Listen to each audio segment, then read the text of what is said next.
Bonsoir. Tout le monde n'est pas encore là, mais on va démarrer quand même. Merci d'être venu pour cette soirée avec Florence Chevalier et Michel Poivert. Michel Poivert, que nous remercions encore de participer régulièrement à nos programmes, et Florence, que je présente. Florence est artiste, photographe, et elle a commencé par étudier le théâtre avant de s'orienter définitivement vers la photographie en 1979. Son œuvre se développe tout d'abord autour d'autoportraits, notamment au sein du groupe Noir Limite, qu'elle cofonde en 1986. Les grandes séries photographiques qui ponctuent son travail sont autant d'étapes d'une quête d'elle-même et d'un questionnement sur son rapport au monde, dans lequel le paysage prend une place croissante. Accompagné de publications et prenant parfois la forme de créations vidéo et d'installations, le travail de Florence Chevalier a été très largement exposé en France et à l'étranger. Présent dans de nombreuses collections publiques et privées, ce travail a été récompensé et encouragé par différents prix et bourses, la Villa Médicis hors les murs et, le prix, et entre autres le prix Niepce en 1998. Nommée Chevalier des Arts et des Lettres en 2009, Florence Chevalier enseigne la photographie à l'École nationale supérieure d'art de Bourges. Michel Poivert, donc, que je présente à nouveau, bien que nous le connaissions très bien, à la Cité de l'Architecture, et que je remercie encore pour son intérêt pour notre programme. Michel Poivert est professeur d'histoire de l'art à l'université Panthéon-Sorbonne, où il a fondé la chaire d'histoire de la photographie. Il est critique et commissaire d'exposition et préside le Collège international de photographie du Grand Paris, dont nous accueillons maintenant régulièrement la leçon inaugurale. Et j'en profite pour dire que la prochaine aura lieu en décembre de cette année. Si c'est toujours... ouais. Michel Poivert a publié des ouvrages de référence sur la photographie contemporaine. Je citerai seulement le dernier, 50 ans de photographie française de 1970 à nos jours chez Textuel en 2019. Il prépare actuellement un ouvrage intitulé Contre-culture dans la photographie, toujours chez Textuel, consacré aux pratiques hétérodoxes en photographie. Je cite juste sa dernière exposition parce qu'il en a organisé beaucoup. C'était donc l'exposition de Philippe Chancel, Datazone, à l'église des Frères Prêcheurs à Arles en 2019. Et Michel Poivert prépare actuellement une exposition au pavillon populaire de Montpellier, La photographie française, une métamorphose 1968-1989. Donc je laisse la parole aux images et à vous. On commence la projection, oui.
Bonsoir Florence, merci. Merci pour cette proposition qui, on l'a compris, n'est pas simplement une suite d'images, mais une organisation avec des éléments parfois qui suivent une chronologie ou qui suivent une thématique. Il y a toujours un biais quand on réalise un entretien à la Cité de l'Architecture et du Patrimoine, c'est que la question de la ville, du bâti, de l'architecture est toujours un peu le point d'entrée ou l'axe à partir duquel on entame la discussion. Et on l'a compris, cet axe-là pourra peut-être pas rendre justice à tout ce qu'on a vu, mais ça va être une manière de dialoguer autour de ton travail.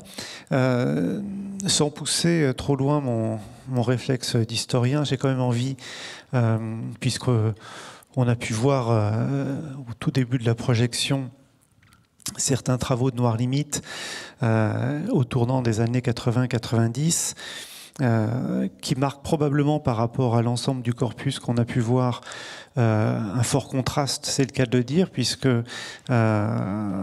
l'usage du noir et blanc et la thématique, on va y revenir, semble avoir été un moment dépassé par d'autres préoccupations, la couleur notamment, mais pas seulement. Mais néanmoins, c'est un moment fondateur. C'est un moment fondateur sur la scène artistique nationale, c'est un moment fondateur dans le début d'une œuvre de photographe, à plusieurs titres. D'abord parce que c'est un travail collectif, on va peut-être en dire un mot, mais c'est aussi, par rapport à l'époque, la consécration de cette thématique du corps qui était si importante, et peut-être a-t-elle disparu et réapparu. Mais les images qu'on a vues sont toujours aussi saisissantes, toujours aussi en dialogue avec les questions notamment de la sculpture ou d'autres grands thèmes. Comment se construit l'identité artistique dans ce collectif, là, au tout début des années 90, et dans ce thème du corps? Il y avait une sorte d'urgence. Comment est né, ou plutôt comment s'est inscrit le photographique dès le début dans ce type de travail? Nous avions déjà réalisé, Jean-Claude Bellégou, Yves Trémorin et moi-même, des œuvres photographiques bien avant de se mettre ensemble pour faire le groupe Noir Limite. Donc c'était déjà au sein de nos propres œuvres que nous avions découvert des affinités esthétiques, philosophiques, humaines, et puis devenu une amitié ensuite, qui a permis de développer les projets en commun autour du corps. Parce que le corps était le centre de nos figurations photographiques principalement, et pour des raisons vraiment de grande proximité entre nos trois abords, puisqu'elles étaient assez différents, mais en même temps prenaient corps justement dans les mêmes préoccupations, je dirais, du tragique et du noir, puisque ce fameux noir était à la fois le noir de la photographie, noir et blanc argentique, et aussi le noir d'une certaine conception de l'existence, et la limite étant aussi ce qui nous était permis de démasquer peut-être aussi dans la question des limites de la représentation du corps, notamment dans le corps à corps amoureux. Puisque dans l'histoire de la photographie, il y a quand même eu des figures transgressives qu'on connaît tous, et que nous n'avions pas envie d'imiter. Nous voulions rester dans le cadre d'un ressenti très personnel, très subjectif de cette relation à la sexualité, à l'autre, à l'amour. Et ce qui a donné les trois premières œuvres donc, du groupe Noir Limite, le corps à corps amoureux. Mais aussi, j'allais dire peut-être paradoxalement, une forme de traitement de l'espace, parce qu'on a beaucoup parlé de l'espace tout à l'heure. Mais quand je regarde ce corpus, les plans sont très serrés. Les corps sont mêlés, on l'a compris, les contrastes sont poussés, mais on a l'impression que c'est un espace compressé. Il y a la question de soi aussi, on va y venir, avec tout un travail autour de l'autoportrait, mais même avec les autoportraits, je pense que dans ces débuts des années 90, le photographique, c'est une scène très intérieure, j'ai l'impression. Oui, c'est une scène très intérieure parce qu'elle elle tourne le dos finalement à la photographie de reportage, qui est par essence une photographie qui ouvre sur des récits, des réalismes, des formes d'ancrage sociologique, politique, d'actualité, enfin bon, tout ce qu'on connaît du reportage. Et c'est vrai que cette scène intérieure, peut-être qu'elle avait besoin, elle avait envie d'aller au plus près justement des perceptions, des ressentis, des expériences physico-psychiques, j'ai envie de dire. En tout cas, chez moi, c'était exactement le terme. C'est faire l'expérience de la façon dont on se voit, mais dont on se ressent aussi sans se voir. Et dans le corps à corps amoureux, c'était une façon d'introduire l'autre dans l'autoportrait, puisque j'avais commencé ce fameux autoportrait dans les miroirs, dans une quête d'identité voilà, très singulière que j'expliquerai par la suite. Mais le corps à corps amoureux, c'était voilà, dans l'image photographique que j'avais fondée avec les premiers autoportraits, comment est-il possible d'intégrer l'autre ? Comment le rendre finalement solidaire dans cet acte photographique et faire en sorte que la photographie devienne un véritable échange, une véritable relation à deux, plutôt qu'à seul. Mais bon, j'ai coutume de dire que mon travail je l'ai conçu inconsciemment comme un long travelling arrière, on va dire, qui part voilà, au plus près, comme ça, de la chair, de la peau. Je dis aussi que quand je pose dans les autoportraits, souvent la lumière du soleil ou les spots de lumière artificielle viennent me brûler. J'ai besoin de ressentir cette brûlure et cette très grande proximité avec l'appareil photo et avec l'image. En fait, c'est le corps qui cadre dans le miroir.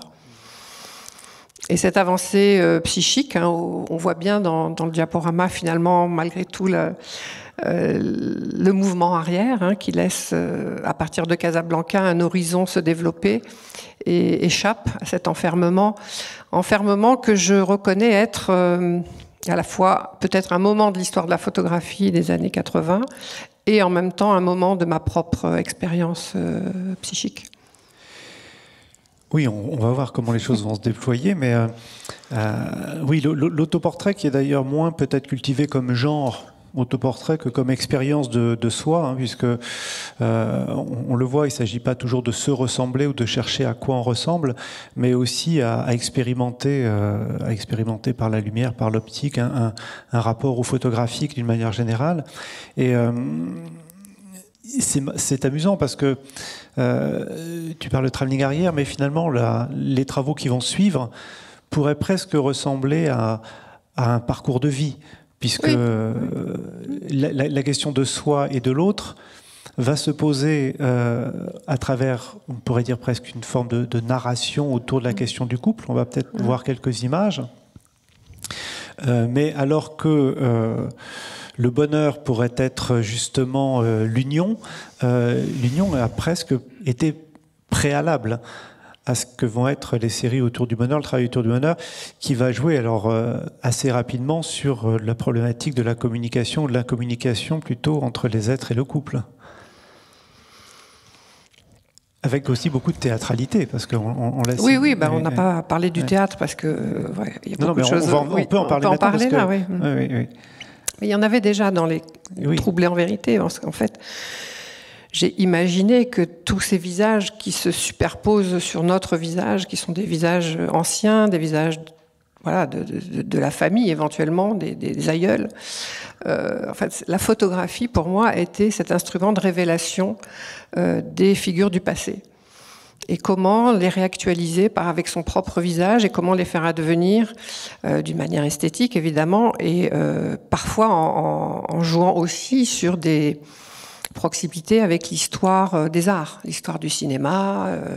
Certaines femmes ressemblent à des actrices, d'autres fois sur la question du genre aussi, hein, un peu bien en avant la question du genre actuel, mais on fait l'expérience de soi, genre masculin, féminin, très souvent. Hein, c'est pas une nouveauté. Donc c'est tous ces visages qui se décollent de soi et qui permettent alors cette théâtralité dans laquelle je suis entrée, mais aussi un regard sur ce que l'on est, c'est-à-dire non pas une identité simple et unique, mais multiple. Donc cette histoire de la multiplicité de soi, elle est très importante dans le parcours. Et dans le bonheur, je dirais, passe... Bon, on n'a pas vu la série de la mort qui est le passage entre les deux. C'est intéressant de voir qu'entre les autoportraits et le bonheur, il y a la mort. Mais le bonheur, c'est une série qui s'est imposée dans l'histoire du couple, comment représenter après le corps à corps ce qui fait l'histoire d'un couple.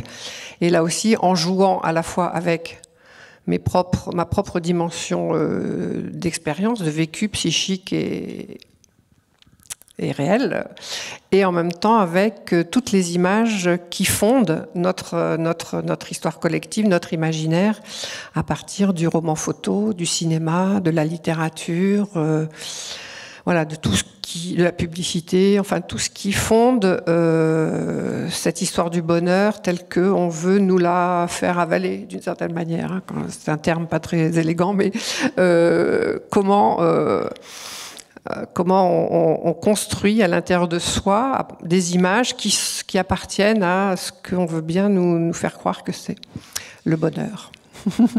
Mais quand on fait un jeu d'aller-retour sur ces deux corpus et sur cette période, on a quand même le sentiment que Corps à corps était un travail sur le régime de la transgression avec... Non, pas du tout. Non, c'était pas quelque chose parce que on connaît la réception de Noir Limite et jusqu'où ça a été, c'est-à-dire des interdictions d'exposer, etc.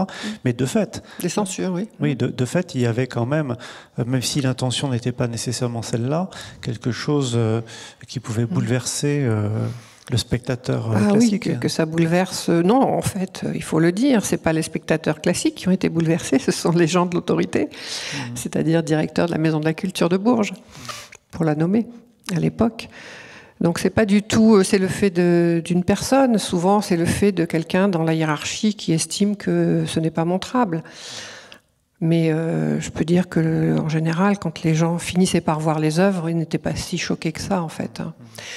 Ce qui n'était pas transgressif, c'était qu'on ne voulait pas justement dépasser certaines limites qui étaient transgressives dans l'histoire de l'art. On voulait montrer ce qu'était le ressenti tout simplement d'un couple hétérosexuel qui vit sa sexualité, qui la photographie ou qui la transpose d'une manière. Enfin, c'est une transposition. De toute façon, ces images, c'est pas du tout, c'est pas un reportage, c'est pas un documentaire, c'est un imaginaire. C'est un imaginaire au plus près de l'expérience photographique. Et là, on évoquait, on va revenir sur certains modèles qui pouvaient être joués dans la série du Bonheur, mais dans Noir Limite, il y a quand même la question de la sculpture qui était là très fortement.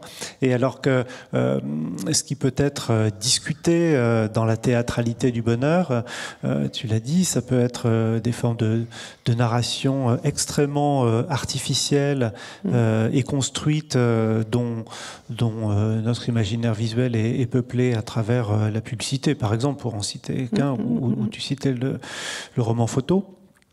Là, l'espace dans lequel le corps et le personnage évoluent, c'est avant tout l'espace de l'image. C'est l'image telle qu'elle nous est en permanence imposée. Donc, est-ce que tu dirais que dans ce moment-là, il y a une dose d'ironie ou une volonté, une intention d'ironie dans le travail et comment c'est reçu, comment c'est discuté à cette époque-là? C'est discuté de manière très paradoxale, c'est-à-dire qu'il y a des gens comme Bernard Lamarche-Vadel qui nous a beaucoup soutenu, qui m'a beaucoup soutenu et qui a écrit le texte du livre, qui voyait, l'ironie réalisée, c'est-à-dire le réalisme réalisé dans l'ironie et puis la révélation du mensonge. Alors pour lui, c'était extrêmement important et je lui sais gré d'avoir dévoilé l'affaire, que le bonheur serait, ce travail-là serait la révélation du mensonge. Parce qu'en fait, parfois, les gens ont pris ça au premier degré comme, que les belles images déclenchent chez chacun d'entre nous. C'est parfois une adhésion totale parce qu'on est séduit. Et moi, plutôt que de parler, comme on parlait dans Noir Limite, d'attraction-répulsion, notamment c'est Yves Trémorin qui parlait de ce couple-là, je pense que moi, je suis plus dans séduction-sidération. Et l'artificialité, pour moi, est très importante parce qu'elle permet de jouer ce couple-là, à la fois de séduire et de sidérer. Et du coup, le spectateur peut être un peu renversé par la perversité de ce travail. Et quelques personnes ont lu et ont vu très clairement ce mensonge et ce rapport à l'image qui nous séduit tant. Et d'autres n'ont pas vu. Voilà, c'est comme ça. Alors, on a parlé un peu des espaces de l'image, mais on va avancer, puisque je dirais qu'un peu la grande affaire hein, de ce soir, dont peut-être on a plus envie de parler sous l'angle à la fois de soi et de l'espace, ça va être le Maroc. Et c'est un pays où tu es né, qui semble, dans ce qu'on a vu jusqu'à présent, peut-être pas encore habiter un imaginaire, en tout cas perceptible par le spectateur. Les choses ne sont pas, en tout cas, jouées à ce moment-là. Mais en revanche, voilà, Casablanca, ça va être un moment essentiel dans ton travail, mais aussi dans ton existence. Alors, est-ce qu'on peut planter le décor d'une certaine manière biographique pour qu'on puisse comprendre aussi la charge esthétique, émotive que cela représente? Donc un pays dans lequel tu grandis, une partie de ta vie, que tu quittes, et puis, mais qui reste là, dans la tête. À partir de quand ça semble nécessaire pour toi d'opérer un travail photographique et visuel au Maroc? Ça ne semble pas engagé dans ce qu'on a vu avant nécessairement. Alors ce fameux travelling arrière, il me conduit après Le Bonheur à Commun des Mortels et après Commun des Mortels à Des Journées entières, qui était un premier début de voyage vers le sud justement. Donc premier déplacement vers la Méditerranée, Marseille.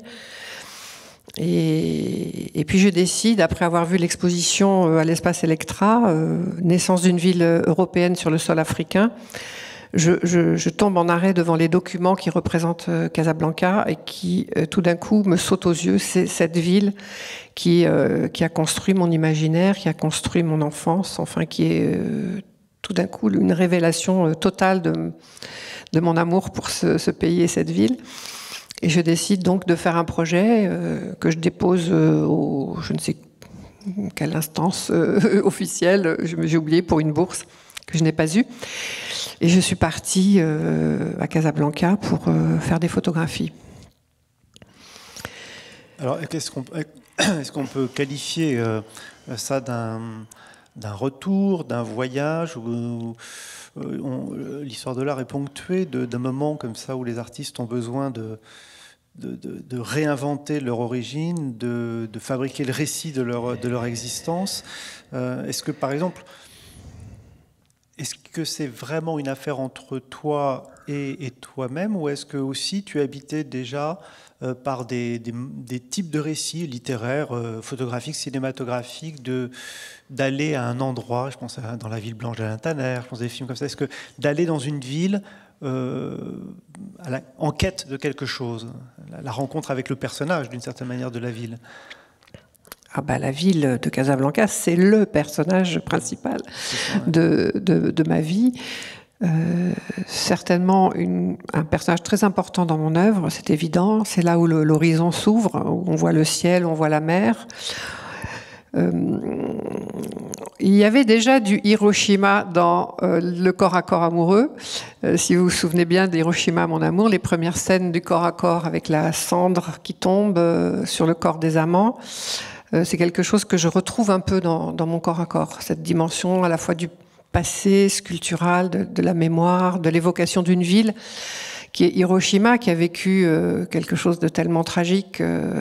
Voilà, moi j'ai été très sensible au film d'Alain Resnais et surtout au texte de Duras. Et elle dit justement, dans le musée d'Hiroshima, les spectateurs se promènent pensifs parmi les photographies, parmi les reconstructions, faute d'autre chose. Et cette phrase, plus le nom du café dans lequel les amants se retrouvent dans le film, s'appelle Casablanca. Et j'ai vraiment comme ça, des associations d'idées, d'émotions qui me portent à me dire que c'était vraiment un mouvement essentiel d'aller là-bas, que je ne connaissais pas vraiment. Je ne savais pas que ce serait à ce point le socle de réminiscences personnelles aussi forte. Quand on est né ailleurs, c'est ça. Ailleurs, tu me racontais une anecdote qu'on peut peut-être raconter, c'est que la première fois que tu veux partir au Maroc, tu ne penses même pas à prendre un passeport. Voilà. Et donc tu pars pas. Enfin, pas tout de suite. Je pars pas, non, non, je suis refoulée à la douane, donc je suis obligée de reprendre un billet d'avion et de repartir quelques temps après. Donc tu ne partais pas ailleurs? Non. Ouais, c'est très beau ça.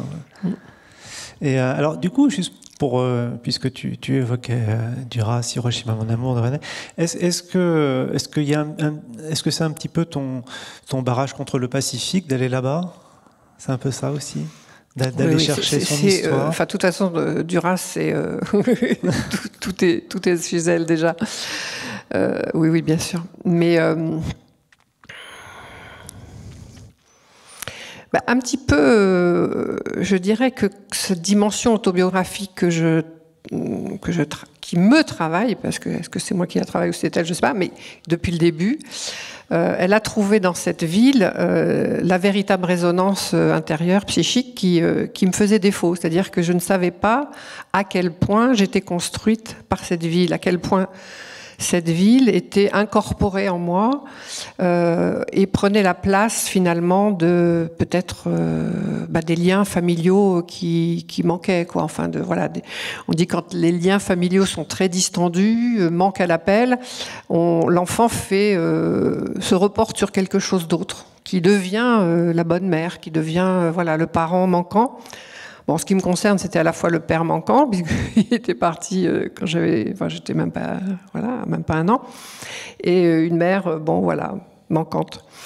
Donc cette ville est devenue, j'ai projeté sur elle, j'ai projeté absolument les affects nécessaires à l'enfant pour grandir et se construire. Donc elle fait partie totalement de moi, quoi. Alors, je vais faire le naïf. Comment on reconnaît que c'est ce qui manque? Bon, on le ressent, ça on l'imagine très fortement, mais est-ce que, par exemple, ça peut être parce qu'il y avait des représentations mentales? Oui. Des couleurs, parce qu'on voit, les couleurs sont incroyables et on sait à quel point le Maroc, sur un photographe, ça produit aussi ce travail de palette absolument fou. Mais est-ce que, par exemple, il y a des endroits que tu connais. Est-ce que tu vas reconnaître des endroits? Est-ce que, par exemple, le fait de reconnaître des endroits est structurant ou c'est plus global que ça? Non, de reconnaître des endroits est structurant. Par exemple, Casablanca n'est pas une ville touristique. C'est pas la ville où les touristes vont en premier. C'est pas une ville impériale. C'est pas Meknès. C'est pas Marrakech. Enfin bref, qui sont des destinations les plus appréciées. C'est une vraie ville. Et c'est une vraie ville qui a été construite il y a une ville arabe, mais il y a une ville construite par les Européens. Et moi, je vivais dans cette ville européenne. Donc, plutôt l'architecture des années 20, des années 30, quelque chose qui me plaît énormément, sur lequel j'ai beaucoup réfléchi. Et en arrivant à Casablanca, j'ai cherché tout de suite à me déplacer dans cette ville avec mon Rolleiflex et à trouver qu'est-ce qui m'avait tant séduite, fascinée, qu'est-ce que je retrouvais à l'intérieur de moi, de cette ville. Et je dirais presque le deuxième jour, sans savoir, j'ai pris un taxi, j'ai dit « emmenez-moi au bord de mer ». Parce que j'avais envie de voir la mer, tout simplement. Et il m'a déposé exactement à l'endroit de ces plongeoires. J'ai des albums de famille, on voit ma grand-mère devant les plongeoires, on nous voit petits en maillot de bain devant les plongeoirs. Alors il faut savoir qu'il y a à Casablanca ce front de mer absolument magnifique, en désuétude, très abîmé, très abandonné. Mais c'était les piscines, je dirais, des Européens riches quand même. C'était pas. Alors nous, on allait à la piscine municipale, mais c'était quand même un lieu pour les gens riches. Et d'ailleurs, cette fameuse photo qu'on voit au début auquel je tiens beaucoup, le mur de Tesson, c'est un mur qui dit la séparation, qui dit énormément la séparation entre la plage publique et les hôtels de luxe. Et en même temps, j'en fais une image qui est une sorte de mosaïque, là aussi, qui peut évoquer les bijoux, une certaine magnificence. Donc je joue sur plusieurs tableaux, en fait. Sur le danger de la beauté. Le danger de la beauté et du toucher. Ouais. Mais on est frappé quand on voit les images que tu réalises à ce moment-là. à la fois du modernisme de l'architecture, et on entend ce que tu nous dis sur cette espèce d'imaginaire des années 20-30. On pense souvent au voyage que fait Paul Klee, etc., au début du XXe siècle, où finalement, une grande partie finalement de la simplicité, de la géométrisation des espaces vient de cette culture-là. Les Européens ont compris ça là-bas. Et donc on retrouve ça. Et en même temps, ce qui est frappant, c'est que notre esprit associe au modernisme une idée de présent, voire de futur, et que là, l'état, tu parles de désuétude, tu dirais de vétusté, qui est très photogénique, qui est magnifiquement désolante et désolée, c'est aussi quelque chose de frappant, parce que on peut imaginer que tu aurais pu choisir des points de vue qui auraient été peut-être plus valorisants, mais tu appuies là aussi sur quelque chose qui montre le temps qui passe, cette espèce de déconfiture des équipements, etc. Non, mais c'est-à-dire que je n'ai pas voulu faire un documentaire sur Casablanca. J'ai fait des images mélancoliques qui disent aussi mon propre état d'esprit. Et ce rapport à la couleur, il est important. C'est vrai que, bon, je pensais aussi au souvenir d'enfance de Walter Benjamin à Berlin, quand il parle aussi du rapport à la couleur, aux formes, au fait que l'enfant, il fait un butin de tout. Et donc, c'est vraiment, il faut tout regarder comme de la place de l'enfant, en fait, dans ce travail. C'est à la fois un récit autobiographique, à la fois un questionnement, et puis un lien avec les personnes de ce pays. Enfin, un questionnement sur la place de l'amitié dans ce vécu avec les gens du Maroc. Je vous avais dit, des communautés très différentes dans lesquelles j'ai été plongée, parce qu'on me faisait garder dans des familles différentes, donc des Italiens, des familles juives, des familles arabes, toutes sortes de communautés dans lesquelles je transitais. Et ça, c'était formidable. Donc cette ouverture, c'est aussi ça que je montre. Ce sont des espaces ouverts dans lesquels je commence à circuler. Et la ville, pour moi, elle est de cet ordre-là. C'est pas un objet d'admiration, c'est un objet d'échange et de partage, de rencontres, de choses. Bon, après, je raconterai pas les rencontres que j'ai faites, mais elles étaient aussi assez dangereuses. Bon, on en parlera peut-être, mais en tout cas, moi, ce qui m'a frappé aussi, c'est qu'un certain nombre de photographies montrent, j'allais dire presque des dispositifs de vision. C'est pas simplement du cadrage, c'est souvent des intérieurs, des points de vue traversants. On parlait des plongeoires tout à l'heure qui peuvent être assimilés à des lieux sur lesquels on va avoir un point de vue. Tu photographies aussi, je reviens à la question du modernisme, ces perspectives. Il y a quelque chose, c'est à la fois un monde imaginaire ou un souvenir, et puis c'est aussi une façon de construire, parce que les images sont du coup extrêmement construites. Alors tu parlais du Rolleiflex, donc tu es déjà dans un espace qui est très particulier en termes de prise de vue, de composition, tu composes véritablement. Et pour revenir sur la couleur, cette architecture et cette composition, on a l'impression qu'il y a un plaisir à aller travailler sur la couleur qui est permanent. Il n'y a pas une image qui sacrifie à la question de la couleur. Oui, c'était déjà présent dans le bonheur. Oui, qui était très flash. C'était carrément. Oui. Alors, c'est vrai que il y a dans mon travail, il y a des époques différentes, il y a des ressentis différents. J'ai toute une partie de mon travail comme la mort, le bonheur, et des choses qui sont en train d'être présentées en ce moment, les éblouissements et toutes ces nouvelles choses numériques, où j'accentue énormément la couleur de manière artificielle. J'aime bien aller vers cet artifice parce qu'il y a quelque chose qui se passe pour moi de très important dans l'artificialité, dans l'excès de couleurs. Et puis au Maroc, non, c'est pas du tout ça, c'est autre chose que je cherche. Et les couleurs, elles s'imposent à moi parce que c'est comme ça. Les piscines sont colorées, sont peintes. Et même si elles sont désuètes et à l'abandon, la plupart, elles sont encore avec des couleurs magnifiques. Vous avez peut-être vu aussi que les couleurs, la luminosité n'est pas la même que celle de la Méditerranée habituelle, celle que je photographie après. C'est un ciel gris, c'est l'Atlantique. Casa, c'est au bord de l'Atlantique, donc c'est vrai qu'on a parfois des sensations d'être presque dans le nord de la France. Il y a beaucoup d'affinités entre le nord de la France et les plages de Casablanca.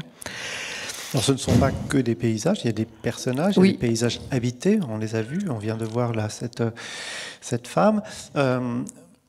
sur le registre où on te suit là, de ces retrouvailles, de cette reconnaissance de la ville comme personnage central de ton peuplement intérieur, tu retrouves aussi des gens, des personnes, des voix, des attitudes. Tu as envie de les photographier comment? Parce que c'est pas évident. Enfin, c'est difficile parce qu'on n'a pas trop le droit dans ces pays de faire des photos de ces gens. Des dialogues. Est-ce que ce ne sont que des silhouettes ou est-ce que ce sont aussi des rencontres dans ce travail? Des silhouettes. Des silhouettes et des rencontres. Enfin, pas des rencontres au sens vraiment de la rencontre qui est une véritable poursuite dans le temps d'une amitié. Mais je dirais avec les modèles, d'une certaine manière, en photographie, moi je trouve qu'il n'y a pas besoin non plus pour que la rencontre ait lieu, que ça passe par une temporalité très étendue. Je discute pas des heures avec mes modèles, je vais très vite. Et si j'ai leur accord, j'estime que la rencontre a déjà eu lieu. Je pense que quelqu'un qui accepte de poser pour une photographie, c'est quelqu'un qui est déjà dans l'échange, dans l'amitié de poser, d'être là. Et ça me suffit. Donc là, ce sont plutôt des personnages que j'ai rencontrés lors de mariages. Voilà, c'était une fête de mariage. C'était ça, voilà, ces personnages-là. Bon, il y en a d'autres, j'ai fait petite sélection. Donc j'ai été embarquée dans la fête, voilà. Et j'étais acceptée comme étant une photographe française qui faisait des photos, c'est tout. Mais c'est vrai que c'est pas aller plus loin. Est-ce que tu ressens dans Casablanca, pour rester encore un petit peu, est-ce que tu ressens est-ce qu'il y a aussi une douleur? Est-ce qu'il y a quelque chose qui est compliqué? Est-ce qu'il y a des images, par exemple, que tu aurais rêvé faire et que tu n'as pas pu faire, pas par empêchement, mais parce qu'elles ne s'imposaient plus? Souvent, quand on nourrit un désir de voir et d'aller, il y a aussi la déception, par exemple. Alors non, la déception, elle avait eu lieu avant. Elle avait eu lieu quand je retournais au Maroc pour trouver justement des lieux, des souvenirs, des choses. Un premier voyage, oui, j'en avais fait d'autres. J'en avais fait d'autres. D'accord. Ah oui. Non, et c'est là où ça se passe mal. C'est si on a l'intention d'aller retrouver quelque chose précisément, un souvenir. Et c'est ça qui est merveilleux avec le travail photographique, c'est que j'y suis allée pour faire des photographies. Et faire des photographies, c'est accepter tout d'un coup d'être en disponibilité, de ne pas chercher quoi que ce soit de particulier, c'est comme ça que je travaille, et finalement de laisser venir, et puis c'était peut-être le bon moment, c'était peut-être l'âge, c'était peut-être après avoir fait toutes ces œuvres avant. Toujours est-il que là, les réminiscences ont affleuré en pagaille. Enfin, il n'y a pas eu besoin de chercher midi à 14h, c'est le cas de le dire. Le choix, c'est en 10 jours, le livre était fait, en fait. Quand je suis rentrée à Paris, Christine Ollier a dit on fait le livre tout de suite, filigrane aussi. Donc, non, ça s'est imposé. Et déception, non. Je ne suis pas du genre déceptif, moi. Enfin, je me déçois pas facilement. Alors, la petite histoire rejoint souvent la grande, surtout quand on change de pays et de culture. Dans les années 90-2000, où clairement on pose ou se repose la question de l'histoire coloniale, ou en l'occurrence liée au protectorat du Maroc, est-ce que tu es nourri aussi d'une conscience politique par rapport à ces espaces-là? C'est-à-dire, c'est ton histoire, mais en même temps l'histoire des pays, l'histoire des peuples s'est superposée. Et donc, comment ressens-tu aussi cette question politique au sens très large du terme, la Méditerranée entre deux pays, question d'émigration, de rémigration, finalement chacun est pris un peu dans un destin d'entre deux. Est-ce que c'est quelque chose qui, à travers des lectures, à travers un ressenti, est là d'une manière ou d'une autre? Ah mais c'est évident, c'est impossible de l'éviter sauf que moi j'ai pris le parti pris du sensible. Voilà, donc je ne fais pas de sociologie, je ne fais pas de politique, je ne fais pas d'image politique, on va dire, dans le sens précis du terme. Mais je pense que si on fait des photographies dans ces pays-là et qu'on a vécu dans ces pays-là, connaissant l'histoire de ce pays-là, et quand on a eu un père qui n'était pas du bon côté, comme français, je dirais politiquement, ça donne quelque chose d'encore plus fort, c'est-à-dire presque une envie de réparer. Et j'ai attendu longtemps avant de pouvoir montrer ces images à Casablanca. C'était en 2009. Donc j'ai fait les images en 2000. En 2009, j'ai exposé à la Villa des Arts. Et il se trouve que la série s'appelle 1955 Casablanca, puisque c'est mon année de naissance et que j'ai voulu marquer ce fait. Et que pour les Marocains, 1955, c'est une année terrible de soulèvement, de chaos politiques, sociaux. Et donc ils ont retiré le 1955 du titre de l'exposition. Pour expliquer ce rapport à la politique, je vous renvoie, alors si vous avez l'occasion d'aller sur mon site, au texte de Géraldine Milot, qui est une photographe et qui écrit très très bien, qui a écrit un texte sur la photographie au Maghreb, en parlant des œuvres d'Ito Barada, de Carole Benita et de moi-même, et elle parle très très justement de ce rapport d'amitié finalement d'un bord à l'autre, et du fait que le sensible n'exclut pas la relation au social et au politique, et que justement le fait d'aller de l'un à l'autre, d'ouvrir les espaces et d'échanger sur ces différents espaces, c'est une preuve aussi de l'intérêt que l'on porte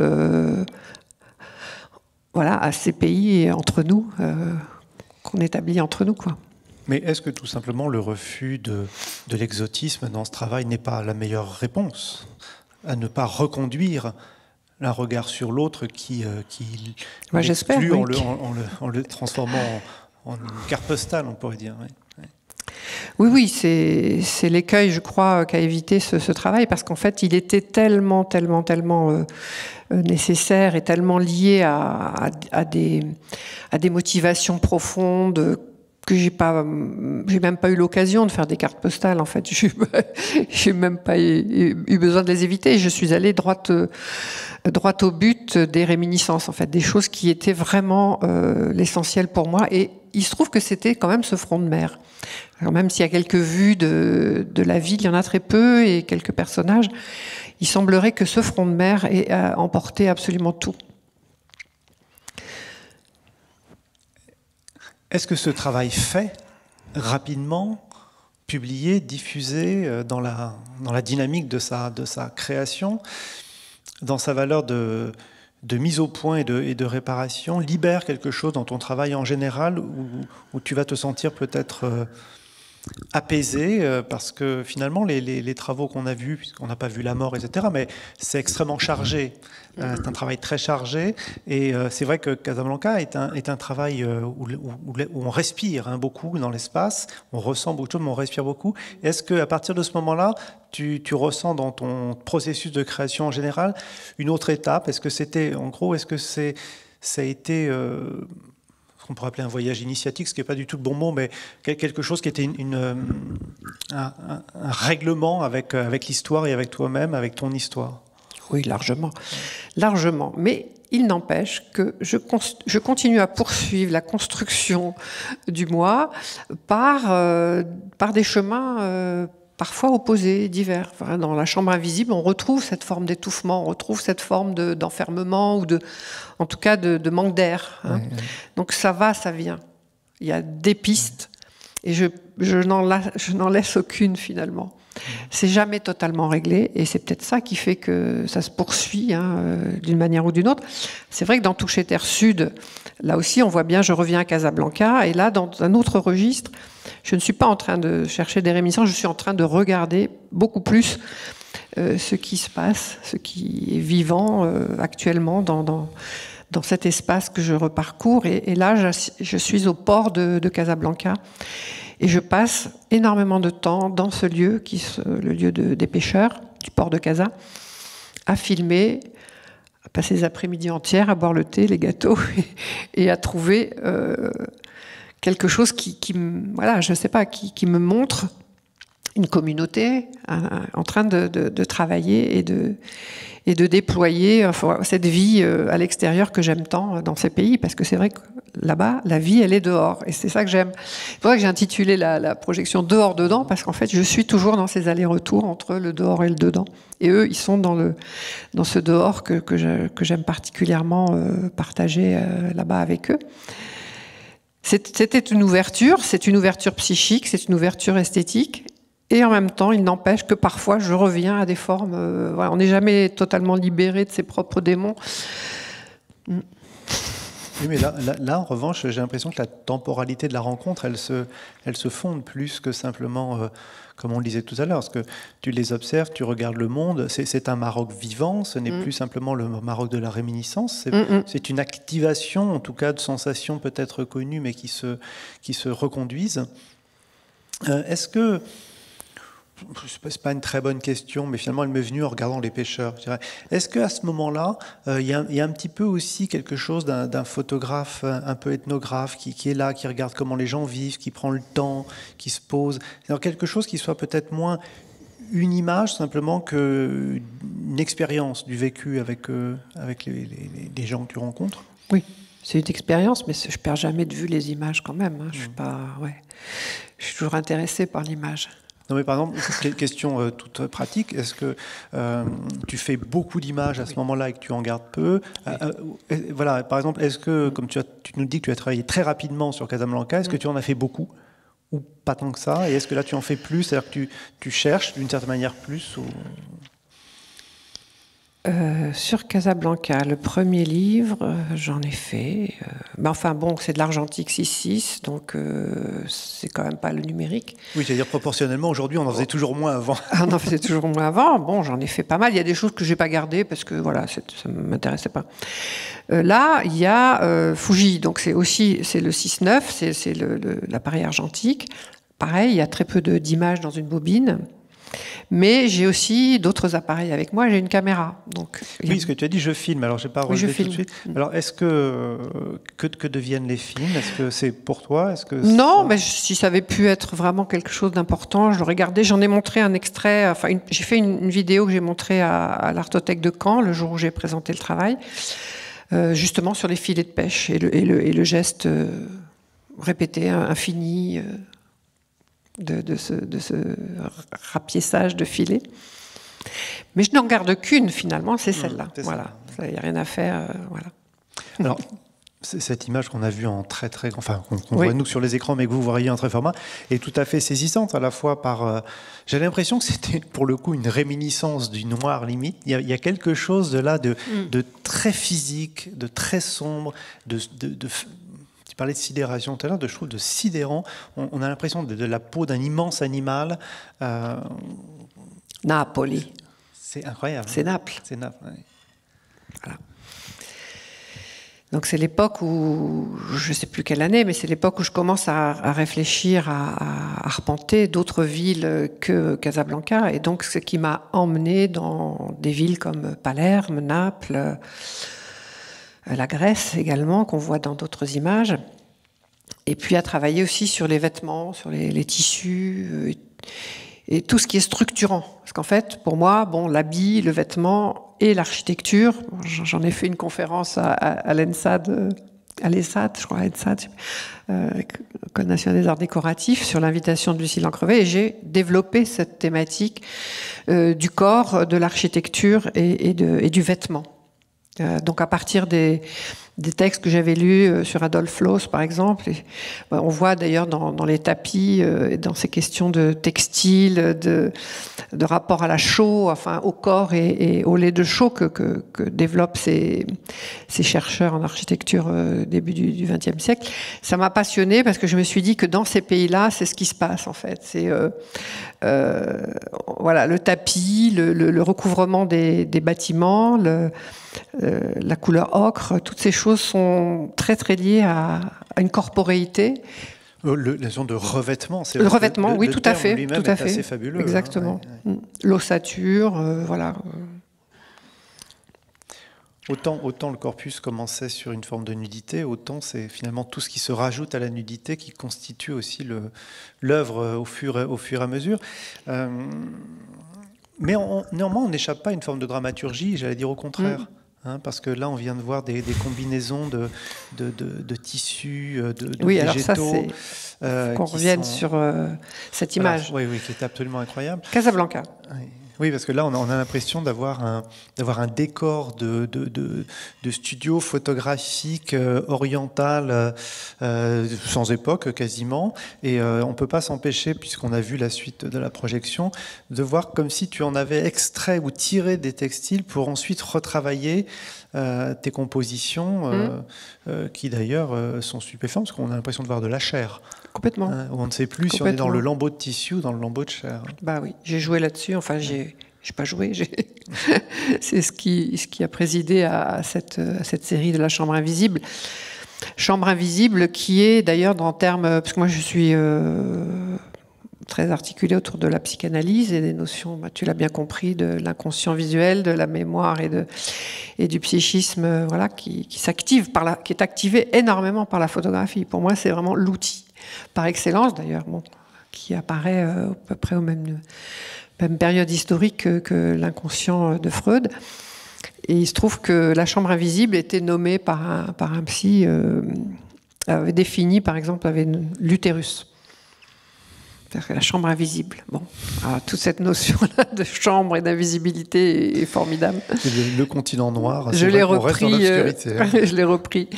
Mais à Casablanca, c'est vrai que la théâtralité, mais c'est ça que j'adore dans les pays du Sud, mais on verra que je l'ai retrouvé parfois ailleurs, c'est justement de savoir mettre... je cherchais les... Bon, je ne vais pas y retourner trop en arrière. Chercher ça, et puis les fameux tapis qu'on aperçoit... celle-là, par exemple, je l'adore aussi pour dire à quel point le modernisme... Ouais, pardon.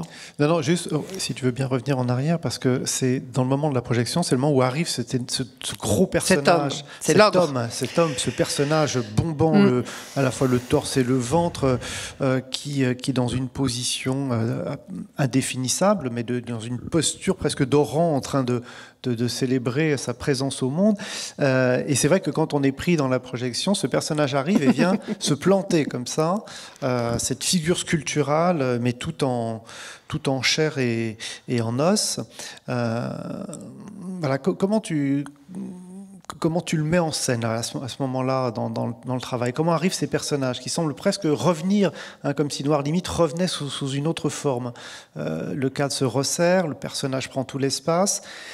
Il est à la fois autoritaire en termes d'espace, mais pas en termes d'expression, mais il occupe l'espace. Alors, il arrive dans la projection à un drôle de moment, mais parce que je l'ai mis en relation avec cette grotte. Voilà, oui. En fait, il sort de cette grotte. Il sort de la grotte. Oui. Il sort de la grotte, vous voyez que j'ai construit des récits là aussi. Et cet homme renvoie à une autre image qu'on voit après, qui est celle de la Grèce, avec Jean-Pierre Bourquin et Marie-Cécile Aptel. Ce sont des hommes ventrus. Voilà, à chaque fois, j'ai photographié, je ne sais pas pourquoi, des hommes qui se présentent comme ça, comme des espèces de corps très impressionnants et très développés au niveau du ventre, ce qui a fait dire à Fabien Ribéry que je photographiais à hauteur du ventre. C'est vrai que le Rolleiflex, on le met à hauteur du ventre. Bref, le ventre... Lewis Hine disait que c'était le point de vue du nombril. Oui, c'est ça. Bon. Cet homme, je l'ai rencontré, alors ça n'a plus rien à voir avec le Maghreb, c'est un homme du sud-ouest de la France, et je l'ai rencontré alors que je faisais une exposition dans un lieu, et c'est lui qui se chargeait des encadrements et du transport, quelque chose comme ça. On a sympathisé, c'est un homme qui conduisait des avions avant, qui était pilote, et qui a eu un très grave accident, et qui est revenu quasiment de la mort, enfin, qui a survécu de manière miraculeuse et qui maintenant vit d'une manière très simple et se présente comme ça, comme un bienheureux, comme quelqu'un de... Je pense que c'est pas du tout Noir Limite, pour moi, c'est au contraire, c'est quelqu'un de très lumineux et le décor que j'ai choisi, comme ça, parce qu'on vivait près de cette rivière, Alors ça évoque plutôt les enchantements, la période des enchantements dans la forêt, dans la rivière. Mais oui, j'ai été fascinée par... Alors, ce qui me fascine chez ces modèles-là, c'est à la fois le ventre, comme ça, très, très en avant, très comme une planète, et puis les mains, qui sont toujours très relâchées au bout des bras. J'aime beaucoup ça. Et alors lui, ce qui est merveilleux, c'est son sourire. C'est vrai qu'il a une bonhomie et une joie enfantine. Alors voilà, peut-être c'est la figure de l'enfance qui le traverse, qui m'a intéressée. Parce que je ne crois pas que tu montres dans la projection, sauf au tout début, la figure de l'enfant, et pourtant tu as fait beaucoup de photographies d'enfants, et je les aime énormément. Mais il y a effectivement quelque chose de particulier, parce qu'on parlait des stéréotypes tout à l'heure à propos de l'iconographie conjugale. S'il y a bien une iconographie stéréotypée dans l'histoire de la photographie, c'est l'image de l'enfant. Et la dérégler, c'est pas facile. C'est pas facile, d'abord parce que la photogénie de l'enfance est redoutablement difficile à contourner. Mais aussi, j'aime beaucoup t'entendre parler de cette physionomie de l'homme qui est, j'allais dire, hors des canons de toute espèce, de l'athlète ou de tout. Enfin, c'est plutôt l'espèce de gros personnage imposant. Et alors, moi, ce qui m'a beaucoup amusé, c'est que je crois quelques diapositives plus tard, tu nous présentes une femme enceinte et que moi, tu parlais du ventru. Moi, j'ai l'impression que l'homme est enceinte. Oui, c'est ça, on peut dire ça, oui. C'est l'homme féminin ou l'homme enceinte, l'homme qui porte l'enfant, oui. En même temps, c'est un peu aussi les figures de l'ogre. Oui, qui mange. J'aime bien. Alors, on parlait du modernisme casablancais, mais là, ça, c'est à Oujda, dans la région de l'Oriental, donc j'ai séjourné après. En résidence, et là, ils construisent maintenant des villes modernes, inspirées, on voit bien du Bauhaus, et qui sont totalement inhabitées. C'est-à-dire des grands programmes immobiliers pour rien, parce que personne ne veut acheter ou louer. Et les seuls habitants sont les moutons, que le berger fait déambuler. Et alors, les quelques rares plantes dans les jardins sont bouffées par les moutons. Donc, il n'y a absolument plus que du minéral. Et dans cette image, on voit bien que tout est brûlé par le soleil et qu'il n'y a pas d'ombre et de... Alors, autre personnage qui apparaît, qui est très saisissant aussi, on a l'impression que tu l'arrêtes par la prise de vue, qu'il est comme saisi. Pas du tout. Et pas du tout. Alors. Pas du tout. Il ne m'a pas vu. J'ai passé 25 minutes, 30 minutes autour de lui, la photographier sur tout le temps. Il n'a jamais cilié.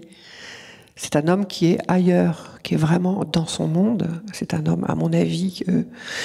Oui, enfin, voilà, psychiatriquement atteint, psychiquement atteint, qui vit, ça c'est Palerme, non, c'est Catane, pardon, et qui était entouré de militaires. Il y avait une fête de militaires dans l'église, et il n'a pratiquement pas bougé. J'ai photographié, et là, j'ai pris celle-là, j'ai gardé celle-là, ouais. J'adore cette expression. Alors la sidération, là aussi, elle est sur ses traits. Oui, puis le caractère indistinct de l'expression elle-même, c'est une vraie statue, qui est assez... Là aussi, tu es un petit peu en contre-plongée, donc il devient monumental. Deuxième personnage monumental, mais avec une mise très différente, parce que là, une mise assez urbaine, monsieur sans âge vraiment, et c'est vrai que ce regard d'inquiétude, très grande inquiétude. Et qui ne nous est pas destiné véritablement. C'est assez, il y a une forme, il est isolé. Alors après, on a des corps qui commencent à se relier les uns aux autres. Là, on est où? Dans quel... Catane. Donc à Catane, à Palerme, à Naples, enfin, je cherche à partir de Casablanca, qui reste donc ma grille de lecture, ma grille photographique, je cherche des situations qui peuvent ouvrir justement sur cette relation avec les personnages, les personnes qui vivent dans ces villes, dans ces pays de Méditerranée, et de voir comment je peux à nouveau, par la photographie, rendre compte de quelque chose qui est important. En l'occurrence, là, des migrants, parce qu'il y a beaucoup de migrants subsahariens en Italie, en Sicile, et évidemment, il est impossible de les photographier.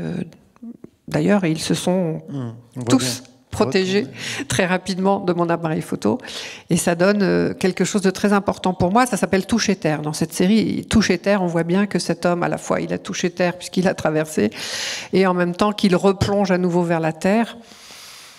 Alors peut-être que ça aussi, c'est une des figures que Christian Bonnefoy, qui a écrit dans le livre du même nom, Toucher terre, le grand livre jaune qui est à l'entrée, a convoqué hanté.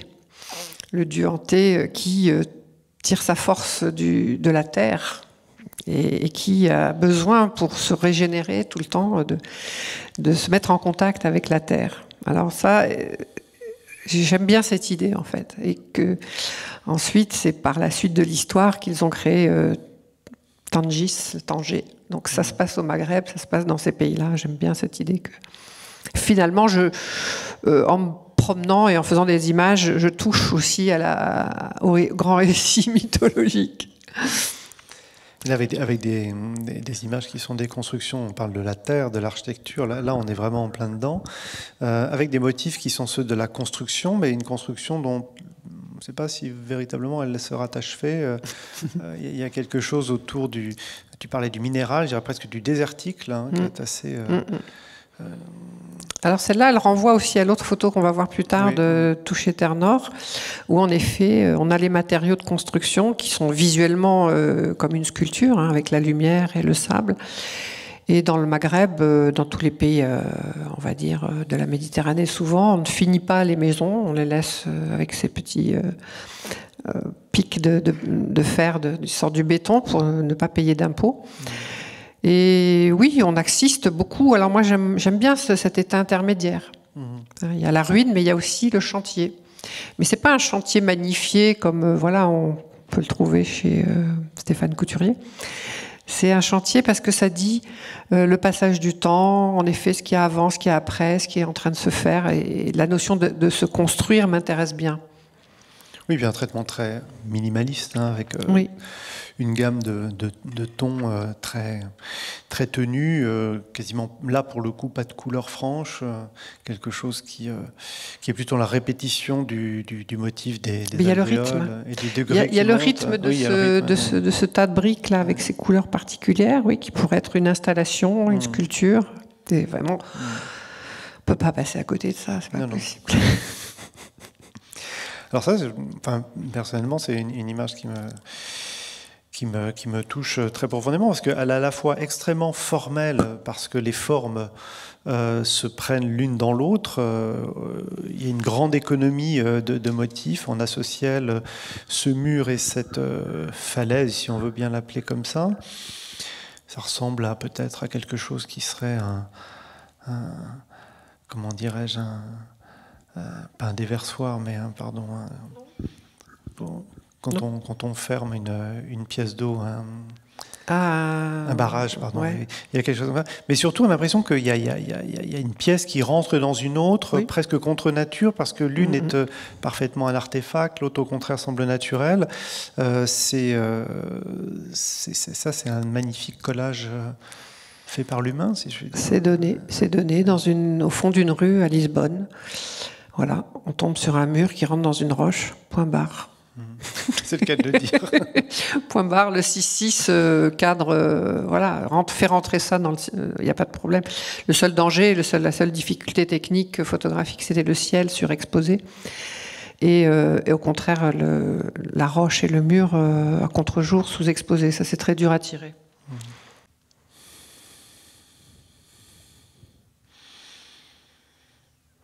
Ben voilà les fameux tapis, donc qui sont un petit peu aussi le pendant de la théâtralité des coussins et des tissus de tout à l'heure. Ça, c'est à Catane également. C'est là aussi un marchand, un commerçant qui organise la vente de ces objets d'une manière extrêmement esthétique. Oui, donc, moi j'y vois une rangée de canons. Bien sûr, on peut voir ça. Le jeu, face à la mer. De la psychanalyse, hein, là on peut mettre plein de choses derrière des images gigognes. Oui, on y pense. On y pense. Non, mais ce que je veux dire, c'est que les humains aiment souvent la théâtralité dans la façon dont ils organisent leur intérieur, leur maison, leur commerce. Là, en l'occurrence, tout est dehors, donc c'est facile à voir. On n'a pas besoin d'entrer dans la boutique. Comme tout à l'heure, c'était au fond d'un petit passage. Le monsieur avait mis ses coussins et ses tentures, donc il avait réalisé une scène. Et là aussi, il réalise une scène. Ça me plaît bien. Ouais. Ça, c'est une image très importante pour moi. Elle est prise dans la région d'Oujda aussi. C'est un groupe de personnes de la même famille, donc le père et les deux enfants, qui essaient de sauver un chien. Voilà, bon. Normalement, le spectateur habituel de l'exposition ne sait pas tout ça. Maintenant, comme je suis ici, je la raconte. On a passé, André et moi, longtemps autour de ce chien qui avait un hameçon dans la langue. Et il a fallu opérer, il a fallu intervenir. J'ai filmé, j'ai photographié, j'ai passé un temps fou autour de cette scène. Et nous avons fini par enlever cet hameçon et sauver ce chien. Il faut dire que ces chiens jaunes, ces chiens en général dans les pays du Maghreb ou ailleurs en Méditerranée me plaisent énormément. J'adore les voir libres et errer dans les villes sans contrainte. J'adore ça. Ce sont des habitants aussi qui me séduisent beaucoup. Et ça, cette animalité civile, on pourrait dire, et rompt effectivement complètement avec l'idée du chien enfermé ou à la laisse. Mais c'est marrant que tu nous donnes l'explication juste sur le chien, parce que au premier regard, on a l'impression, moi j'ai l'impression qu'on est dans un sacrifice animal en fait. Oui, bah c'est l'ambiguïté. Voilà. Je tiens à ce qu'elle soit maintenue. C'est bien parce que. Et ces corps qui se penchent et qui se réunissent sur l'animal, et c'est d'une très grande force. Hein, mais c'est très bien de savoir que le bien est à l'œuvre. Alors on retrouve voilà, un personnage... Je ne sais pas si j'aurais photographié le sacrifice. Peut-être pas. Non, je ne crois pas. Oui. Donc voilà mon autre ogre, mon autre personnage ventru. Donc ça, c'est en Grèce, et ça fait partie d'une pas mal d'images que j'ai réalisées là-bas avec ces modèles, dont une est montrée ce soir. On a l'impression qu'il y a des partages de l'espace. Là, on est deux. Il y a des phénomènes de. Je regardais, je n'arrivais pas bien à voir si les mains de ces femmes se touchaient ou pas, mais j'en suis pas sûr. Hein. Pas loin. Non, oui, pas loin. Mais elles ne se connaissaient pas. Et on a toujours ce jeu de la lumière à travers les frondaisons, qui est un peu ton gimmick d'Éden. Quelque chose qui est un signe de l'Éden qui serait là. Complètement. Oui. Alors ça vient, si tu parlais tout à l'heure des sensations de ma vie à Casablanca, ça vient de l'enfance, là aussi de la petite enfance, où j'ai l'impression que je suis dans une chambre, que je suis un bébé, et que par les stores à claire-voie, je fais la sieste, et je vois ces rayons lumineux qui viennent sur le mur, et j'entends les voix qui parlent... en arabe ou dans d'autres langues, mais on est bercé. C'est une scène vraiment fondatrice, et oui, je n'ai de cesse que de retrouver finalement ces lumières. Enfin, on voit bien que c'est ça qui m'a attirée dans la photographie quand même, c'est la lumière. Oui. Bon, pour qu'elle soit là, il faut son corollaire, il faut l'ombre, bien sûr. Et puis, dans les pays du Maghreb, souvent les pays du Sud, on se met à l'ombre, c'est évident.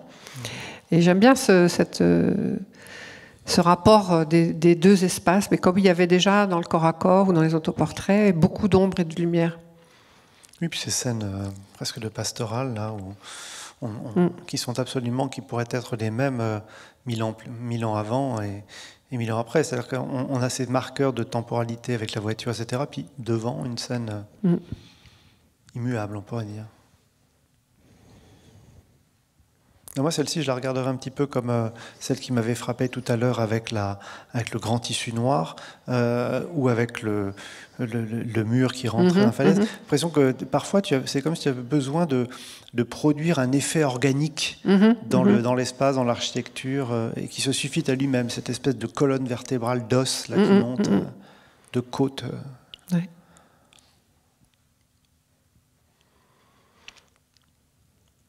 Voilà, alors ça c'est pour une commande, pas une commande, mais une demande de résidence dans le nord de la France. J'allais dire on est au nord là, ça y est. J'ai dit non, je ne vois pas comment je peux travailler au nord. Et puis finalement j'ai dit oui, au bout de 2 ans j'ai dit oui. Et j'ai cherché un ensoleillement malgré tout quand même, un rapport à l'architecture, aux formes voilà, sur lesquelles je travaillais à cette époque aussi, sur les plis, sur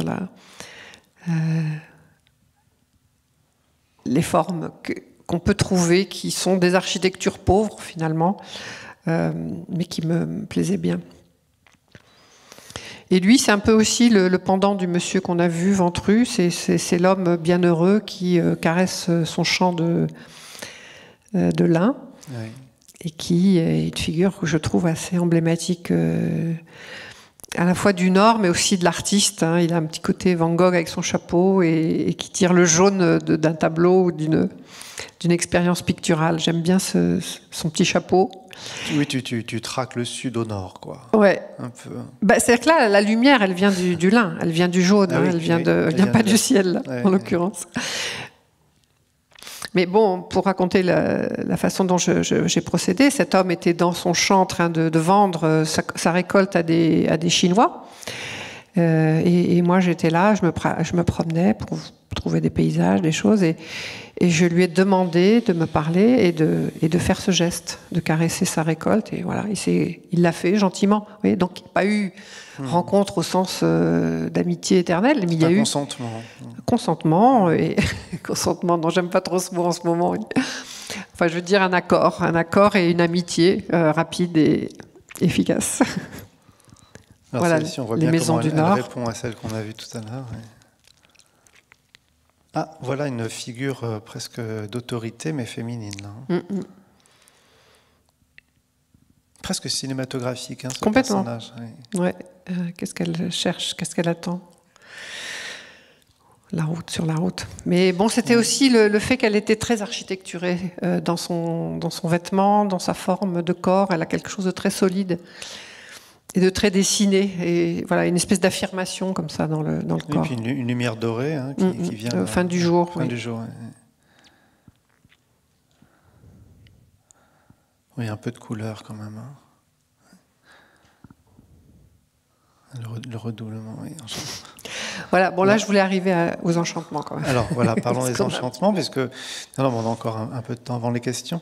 Mais alors c'est peut-être quelque chose qui dans le déroulé de la projection fait rupture à un moment donné en termes de traitement graphique et photographique. Est-ce que tu peux nous parler un peu des enchantements ? Alors en fait c'est une série qui est arrivée après Le Bonheur, Commun des mortels, sur une demande de Noël Chabert,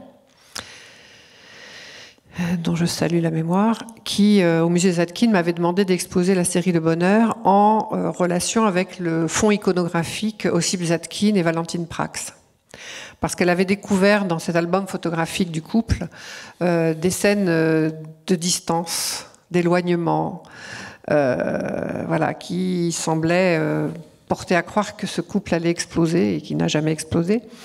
Et elle me dit, j'aimerais exposer les photos du bonheur, ce qui ne m'intéressait pas du tout, je l'avais suffisamment fait, donc j'ai proposé de faire un nouveau travail.